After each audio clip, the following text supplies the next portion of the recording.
یارو کچھ تو حال سناؤ اس کی قیامت باہوں کا، یارو کچھ تو حال سناؤ اس کی قیامت باہوں کا، وہ جو سمٹتے ہوں گے ان میں وہ تو مر جاتے ہوں گے۔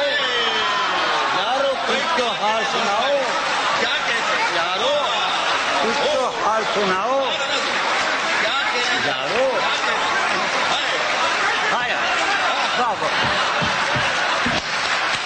ان کی شخصیت میں ڈرامائیت اس لیے بھی بہت تھی کہ وہ ڈرامے سے انہوں نے اپنی کہنا چاہیے کہ کانشیس زندگی کا آغاز کیا تھا۔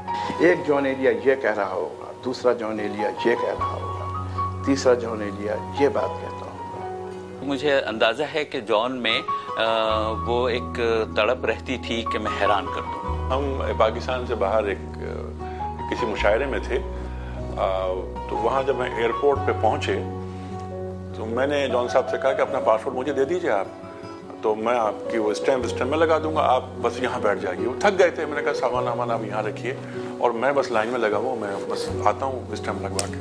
وہ حیران کرتے رہتے تھے اور آخری وقت تک ایک حیرت سی رہتی تھی کہ بھئی یہ شخص کیوں، کس طرح زندہ ہے اور کیسے جی رہا ہے اور کس قدر مختلف ہے۔ میرے پاسپورٹ دیکھا، اسٹیمپ لگائی، اب جان صاحب کا پاسپورٹ، تو جان صاحب کی تصویر دیکھی، اس نے پاسپورٹ دیکھا، اس نے پوچھا کہ کدھر ہیں یہ پیسنجر، میں نے کہا وہ بیٹھے ہوئے، کہنے لگے یور مدر۔ تو وہاں پہ جب قہقہ میرا گونجا تو جان صاحب کو فکر ہوئی کہ یہ کیا بات ہوئی، تم کیوں ہنسے تھے، تم کیوں ہنسے؟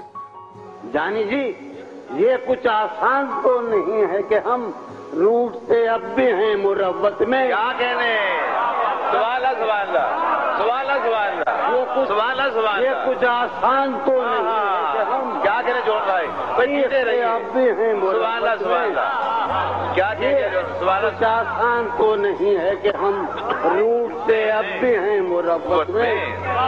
وہ جو یہ کچھ آسان، کیا میری پوری روح بیٹھی ہے، میرا تہذیب بیٹھی ہے، میرا کلچر بیٹھا ہے۔ میں امروہے سے آیا ہوں، امرؤ القیس کی سرزمین میں۔ اگر میں یہاں سے نہ گیا ہوتا تو یہاں کا شیخ ہوتا۔ میں سید جان ایلیا ہوں۔ جان صاحب تھے بہت اچھے فقرے باز، محفل باز، تو انہیں فقرہ بنانا آتا تھا اور یعنی گفتگو کو اپنے ہاتھ میں رکھنا چاہتے تھے۔ وہ انسانی نفسیات کے ساتھ ساتھ چلتے تھے۔ بہت سی باتیں ہم نہیں کہتے۔ جان نے کہا کہ کیا تکلف کریں یہ کہنے میں، جو بھی خوش ہو ہم اس سے جلتے ہیں۔ فیض صاحب اور غالب دونوں الگ الگ ان کے مسائل تھے۔ غالب کو وہ بہت مانتے تھے، بہت مانتے تھے غالب کو، لیکن جب وہ محفل میں بیٹھتے تھے نا تو وہ ایک جانتے بوجھتے غالب کے خلاف کوئی بات کرتے تھے۔ شعر پڑھنا اور بات ہے، ایک پوری پرفارمنس تھی ان کے، اس میں توجہ دلانا، بات کرنا اور مخاطب کر لینا، اپنے آپ سے مخاطب ہو جانا۔ جان صاحب اگر اٹھ کے بھی چلے گئے تو پھر ان کو دوبارہ بلایا جاتا ہے، تو یہ ساری چیزیں ان کا ایک فن تھا۔ بہت سے شاعروں نے یہ بات کہی ہے، یہ جہان کیا ہے تو جہان خراب ہے۔ ان کا ایک جملہ بہت مشہور ہے کہ اردو ادب کے جو آئی جی ہیں وہ میر صاحب ہیں اور غالب SHO۔ وہ کہتے تھے صدی میں اگر 5 کرسیاں رکھی ہوں تو اس میں سے ایک کرسی جان ایلیا کی ضرورت ہے۔ وہ ایک چپتی ہوئی بات کہتے ہیں اس پہ، وہ جان ہی کہہ سکتے تھے، اور کسی میں یہ بوتا نہیں ہے کہ وہ اس طریقے حاصل کن ہے یہ جہان خراب، یہی ممکن تھا اتنی اجلت۔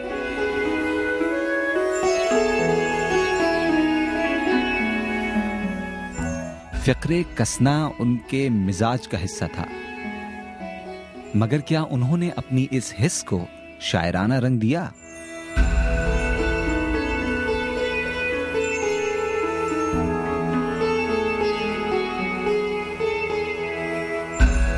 سر ہی اب پھوڑیے ندامت میں، سر ہی اب پھوڑیے ندامت میں، نیند آنے لگی ہے فرقت میں۔ کیا کہنے، سر ہی اب پھوڑیے ندامت میں، مجروح بھائی، سر ہی اب پھوڑیے ندامت میں، نیند آنے، شہزاد بھائی ظفر سنو جانی، سریہ پھوڑیے ندامت میں، نیند آنے لگی ہے فرقت میں، ہیں دلیلیں تیرے خلاف مگر ہیں دلیلیں تیرے خلاف سلیم کوثر، ہیں دلیلیں تیرے خلاف مگر سوچتا ہوں تیری حمایت میں.